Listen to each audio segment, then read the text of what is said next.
Hello and welcome back to Margarita's Heavenly Kitchen. Today I'll be showing you one of my childhood favorites, my mom's famous kërçik. It's a pickled cabbage soup. As you can see here, I have prepared the ingredients and I'll show you exactly what you're gonna need to make this delicious, versatile, like all four season favorite cabbage soup. So I have prepared this olive oil here. We have 1 medium onion, 2 potatoes, about a little over a cup of parsley.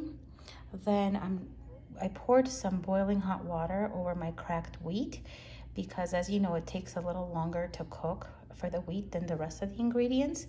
I have a little bit of tomato paste, tomato sauce, and prepared cabbage leaves. Now, if you're gonna pickle your own leaves, that's also fine. Or if you wanna use sauerkraut in place of the cabbage leaves, that's also fine. Believe me when I tell you, it's gonna taste the same exact way.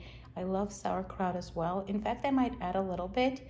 I mean, we'll see. I'm not, because I have so much of the cabbage leaves, I may not need sauerkraut, although I do have sauerkraut on hand all the time. But here I have everything that I'm gonna use for this particular recipe. So let's go ahead and get started. Onion is chopped and so are the potatoes, chopped and ready to go.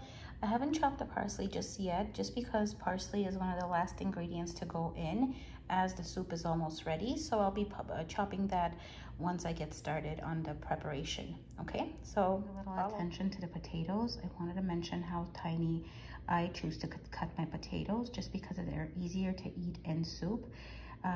We like to eat our soup like scorching hot, and when the potatoes are on a larger scale, they are difficult to eat as they could possibly burn your mouth. So I always cut my potatoes into small little cubes, as you can see, and it's a lot easier to eat. So tiny little squares. Tablespoons of extra virgin olive oil added into a medium pot, and I went ahead and added the 1 chopped onion into this. I'll be sauteing on low heat, medium heat. Be sure to stand by and stir the onions a little bit so that they don't burn and they saute evenly. What the onions look like after I sauteed them for about 3 minutes. Now I'll be adding tomato paste. Added 1 teaspoon of tomato paste and half a can of tomato sauce. Half a can makes about 6.5 ounces of tomato sauce. I added the cracked wheat into the paste along with the sauce, and I'll be adding a cup of water into this and bringing it to a slow simmer, again on medium. Water added, covering the lid and letting it cook for about 5 minutes, and I'll set a timer, that way it's accurate. Be sure to open this up and give it a nice stir, that way it doesn't stick to the bottom of the pot.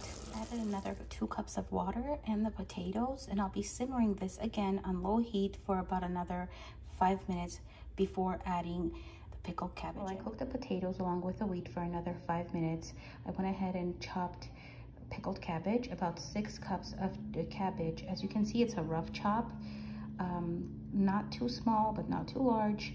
That way, again, it's easier to eat. So this is about 6 cups of pickled cabbage. Simmering complete. As you can see, we have tiny little bubbles surfacing.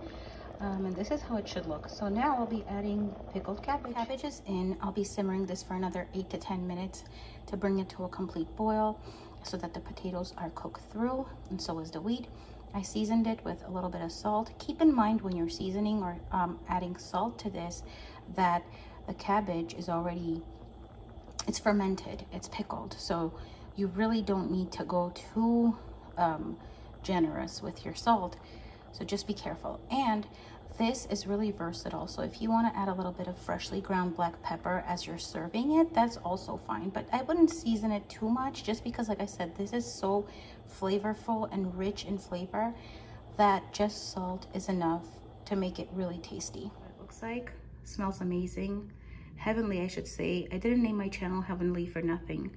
So I'll be throwing that word around a lot. It truly is heavenly. So again, super versatile, winter, summer, spring, fall. You can make it anytime.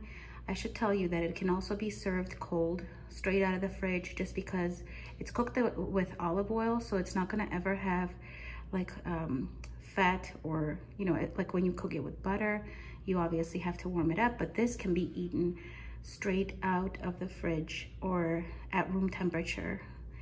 Make it Leave me a comment, like, and subscribe. Let me know how you like it. I can't wait to hear.